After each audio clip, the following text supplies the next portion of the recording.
ರಾಜ್ಯ ಬಿಜೆಪಿಯಲ್ಲಿ ಅಂತರ್ಯುದ್ಧ ಜೋರಾಗಿರುವ ಬೆನ್ನಲ್ಲೇ ಸಾಕಷ್ಟು ಬೆಳವಣಿಗೆಗಳಾಗ್ತಾ ಇದೆ. ಅದರಲ್ಲೂ ಪ್ರಮುಖವಾಗಿ ಈ ರಾಮುಲು ಮತ್ತು ರೆಡ್ಡಿಯ ಈ ಜಗಳದ ನಡುವೆ ಶ್ರೀರಾಮುಲು ಅವರಿಗೆ ಅದೃಷ್ಟ ಕುಲಾಯಿಸುತ್ತಾ ಅನ್ನುವಂತಹ ಪ್ರಶ್ನೆ ಮುನ್ನೆಲೆಗೆ ಬರ್ತಾ ಇದೆ.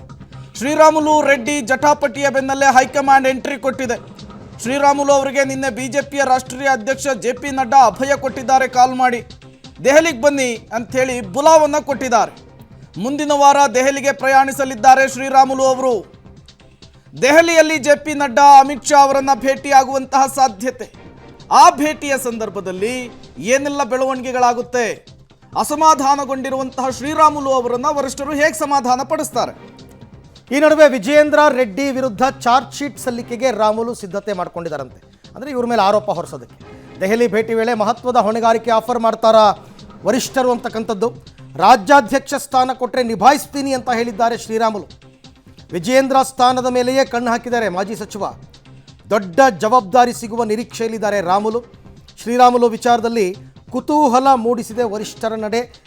ಶ್ರೀರಾಮುಲು 2 ಎಲೆಕ್ಷನ್ನಲ್ಲಿ ಕಂಟಿನ್ಯೂಸ್ ಆಗಿ ಸೋತವರು. ಕಳೆದ ಬಾರಿ ಅಸೆಂಬ್ಲಿ ಎಲೆಕ್ಷನ್ನಲ್ಲಿ ಸೋತರು, ಅದಾದಮೇಲೆ ಬಳ್ಳಾರಿ ಪಾರ್ಲಿಮೆಂಟ್ ಎಲೆಕ್ಷನ್ಗೆ ಟಿಕೆಟ್ ಕೊಟ್ಟರು, ಅಲ್ಲೂ ಸೋತರು.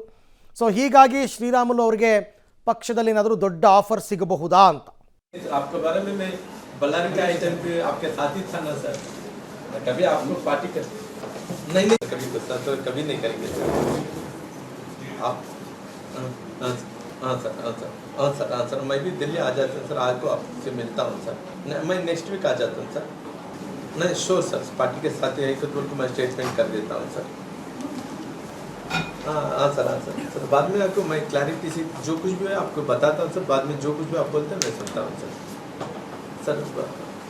Okay thank you sir, thank you, nice speaking to you. No sir, I know that sir, I never take in my heart sir actually.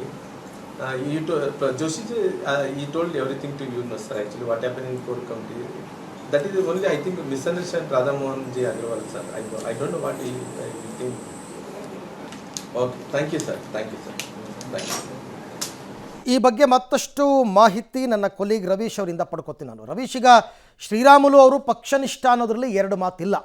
ಆದರೆ ಅವ್ರ ಮೇಲೆ ಆರೋಪಗಳು ಬಂತು, ಸಂಡೂರು ಬೈ ಎಲೆಕ್ಷನ್ ಸೋಲಿಗೆ ನೀವೇ ಕಾರಣ ಅಂತ. ಅದಾದಮೇಲೆ ಇಷ್ಟೆಲ್ಲ ಘಟನೆಗಳಾಯಿತು. ಈಗ ಹೈಕಮಾಂಡ್ ಶ್ರೀರಾಮುಲು ಅವರಿಗೆ ಏನಾದರೂ ದೊಡ್ಡ ಹುದ್ದೆಯನ್ನು ಆಫರ್ ಮಾಡೋ ಸಾಧ್ಯತೆ ಇದೆಯಾ? ರೈಟ್ ನೌ ಆ ರೀತಿ ಮಾಡಿ ಅವ್ರನ್ನ ಪಕ್ಷದಲ್ಲಿ ಉಳಿಸ್ಕೊಳ್ಬೇಕು ಅಂತಕ್ಕಂಥ ಚಿಂತನೆ ನಡೆದಿದೆಯಾ ಅಂತ? ಅರವಿಂದ್, ಪ್ರಮುಖವಾಗಿರ್ತಕ್ಕಂಥದ್ದು ಬಿಜೆಪಿ ಒಂದು ರಾಷ್ಟ್ರೀಯ ಪಕ್ಷ, ದೊಡ್ಡ ಪಕ್ಷ. ಇಂಥ ಸಂದರ್ಭದಲ್ಲಿ ಒಂದು ವ್ಯವಸ್ಥೆ ಒಳಗಡೆ ಎಲ್ಲರೂ ಕೂಡ ಹೋಗಬೇಕಾಗತ್ತೆ. ಆದರೆ ಮೊನ್ನೆ ನಡೆದಂಥ ಕೋರ್ ಕಮಿಟಿ ಸಭೆಯಲ್ಲೂ ಕೂಡ ಆ ವ್ಯವಸ್ಥೆ ಒಳಗಡೆ ಇರಲಿಲ್ಲ ಅನ್ನೋದೇ ಈ ಒಂದು ಶ್ರೀರಾಮುಲು ಮತ್ತು ಕೆಲವು ನಾಯಕರ ಆಕ್ಷೇಪ. ಆ ಕಾರಣಕ್ಕೋಸ್ಕರವಾಗಿಯೇ ನಡ್ಡಾ ಅವರಿಗೆ ಸಂಪೂರ್ಣ ಮಾಹಿತಿಯನ್ನು ಆ ಒಂದು ಬಿಜೆಪಿಯ ರಾಷ್ಟ್ರೀಯ ಸಂಘಟನಾ ಕಾರ್ಯದರ್ಶಿಯವರ ಮೂಲಕ ತಲುಪಿಸಿದರು. ಹಾಗಾಗಿ ಒಬ್ಬ ಸಮುದಾಯದ ನಾಯಕ ಅನ್ನೋದು ಒಂದು ಕಾರಣ. ಜೊತೆಗೆ ಪದೇ ಪದೇ ಎಲ್ಲರನ್ನೂ ಕೂಡ ಪಿಕ್ ಮಾಡಿ ಇಲ್ಲ ಇವ್ನು ಸರಿ ಇಲ್ಲ ಅಂತ ಹೋದರೆ ಎಲ್ಲ ಪಕ್ಷಕ್ಕೆ ದೊಡ್ಡ ನಷ್ಟ ಆಗ್ಬೋದು ಅಂತಲೂ ಕೂಡ ಅವ್ರಿಗೆ ಅನಿಸಿರ್ಬೋದು. ಆ ಕಾರಣಕ್ಕೋಸ್ಕರವಾಗಿಯೇ ಜೆ.ಪಿ. ನಡ್ಡಾ ಅವರು ಶ್ರೀರಾಮುಲು ಜೊತೆ ಮಾತುಕತೆಯನ್ನು ನಡೆಸಿರ್ತಕ್ಕಂಥದ್ದು. ನೆಕ್ಸ್ಟ್ ವೀಕ್ ಡೆಲ್ಲಿಗೆ ಬರ್ತೀನಿ ಅಂತ ಕೂಡ ಶ್ರೀರಾಮುಲು ಹೇಳಿದ್ದಾರೆ. ಹಾಗಾಗಿ ಸಹಜವಾಗಿಯೇ ಮಾಧ್ಯಮಗಳ ಮುಂದೆ ಚಾರ್ಜ್ ಶೀಟ್ ಹಾಕಿದಂಥ ಶ್ರೀರಾಮುಲು ಹೈಕಮಾಂಡ್ ಮುಂದೆಯೂ ಕೂಡ ಅದೇ ರೀತಿಯ ಚಾರ್ಜ್ ಶೀಟನ್ನು ಹಾಕ್ತಾರೆ. ಅಂದರೆ ಸಂಡೂರು ಬೈ ಎಲೆಕ್ಷನಲ್ಲಿ ಏನೆಲ್ಲ ಆಯಿತು ಅನ್ನೋದ್ರು, ಒಂದು ಜನಾರ್ದನ್ ರೆಡ್ಡಿ ಅವರ ಜೊತೆ ವೈಯಕ್ತಿಕವಾಗಿರ್ತಕ್ಕಂಥ ವೈಮನಸ್ಸು, ಅದನ್ನು ಒಂದು ಕಡೆ ಆದರೆ, ಇನ್ನೊಂದು ಕಡೆ ವಿಜಯೇಂದ್ರ ಅವರು ಹೇಗೆ ನಡೆದುಕೊಂಡ್ರು ಅನ್ನೋದ್ರ ಬಗ್ಗೆ ಕೂಡ ಒಂದು ರೀತಿಯಲ್ಲಿ ವಿವರವಾಗಿ ಒಂದು ಚಾರ್ಜ್ ಶೀಟ್ ಸಲ್ಲಿಸುವಂಥ ಚಾನ್ಸಸ್ ಕೂಡ ಜಾಸ್ತಿ ಇರುತ್ತೆ. ಹಾಗಾಗಿ ಶ್ರೀರಾಮುಲು ಒಂದು ಪ್ರಬಲ ಸಮುದಾಯದ ನಾಯಕ. ಆ ಕಾರಣಕ್ಕೋಸ್ಕರವಾಗಿ ಅವ್ರನ್ನ ಉಳಿಸ್ಕೊಳ್ಳುವ ಪ್ರಯತ್ನದಲ್ಲಿ ಬಿಜೆಪಿಯ ಹೈಕಮಾಂಡ್ ಬೇರೆ ರೀತಿಯ ಆಫರನ್ನು ಕೂಡ ಮಾಡ್ಬೋದು. ಯಾಕೆಂದರೆ ಅದಕ್ಕೆ ಅವಕಾಶ ಇದೆ.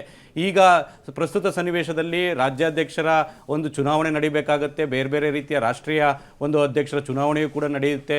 ಈ ಹಿನ್ನೆಲೆಯಲ್ಲಿ ಅದಕ್ಕೆ ಅವಕಾಶ ಇರತಕ್ಕಂಥ ಹಿನ್ನೆಲೆಯಲ್ಲಿ ಅವ್ರಿಗೊಂದು ಆಫರ್ ಮಾಡ್ಬೋದು ಅಂತ ಹೇಳಲಾಗ್ತದೆ. ಅಂತಿಮವಾಗಿ ಬಿಜೆಪಿ ಹೈಕಮಾಂಡ್ ಯಾವ ತೀರ್ಮಾನ ತೆಗೆದುಕೊಳ್ಳುತ್ತೆ ಕಾದ್ ನೋಡಬೇಕು. Arvind, right, thank you Ravish, ತಮ್ಮೆಲ್ಲ ಮಾಹಿತಿಗೆ ಧನ್ಯವಾದ. ಸೊ ಇಬ್ಬರ ಜಗಳದಲ್ಲಿ 3ನೇ ಅವ್ರಿಗೆ ಲಾಭ ಅನ್ನೋ ರೀತಿ ಈಗ ಪಕ್ಷದಲ್ಲಿ ಏನಾದರೂ ಶ್ರೀರಾಮುಲುಗೆ ಲಾಭ ಆಗುತ್ತಾ ಕಾದ್ ನೋಡೋಣ.